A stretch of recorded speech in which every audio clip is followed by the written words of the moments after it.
रंजन को सहयोगर हाथ बढ़ाइले बीएचआरसी और समाजसेविका सविता बेहेरा। कंकड़ाहाड़ ब्लॉक पंगतीर गाँव रंजन स्वाई 2 वर्ष हेलाणी मेरुदंड जक्ष्मा रोग पीड़ित। रोजगार करी परिवार चलाइबा बयस से शय्याशायी।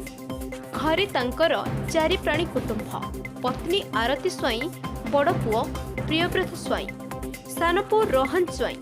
रंजन जड़े दिन मजुरिया होइथिबारु निजर उत्तम चिकित्सा कराइबा तांको पक्षरे संभव नुहे। घरे 2 अड़ी 2 मुठा खाइबा पाई तांको पत्नी पर घरे मूल लागुछंती। रंजन को चिकित्सा पाई पैसा आनिबे बा कोठू।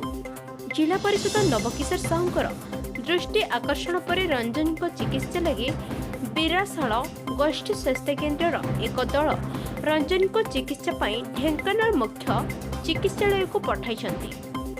सेठरे तांकर अवस्था गुरुतर हेबारु तांकु कटक बड़ मेडिकल एससीबी को स्थानांतरित करा जायछि। एही खबर जिला परिषद समाज बीएचआरसी कार्यरत सभापति तथा समाजसेवी दुखबंधु विश्वाल को जणाइबा परे दुखबंधु विश्वाल अवगत पर कटक विशिष्ट समाजसेविका सविता बेहेरा और बीएचआरसी अनुकूल जिला सभापति अमरेश मिश्र और कटक जिला सभी प्रश्नगुरु पहुंची डॉक्टर सहित परामर्श करिसेंती। उत्तम चिकित्सा जगाई देबे बोली एससीबी मेडिकल कर्तृपक्ष कहिसेंती। एपटे मातृभूमि ओडिशा संगठन अध्यक्ष और सभापति गीता दास मेडिकल रे पहुंची सहयोग हाथ बढ़ाई।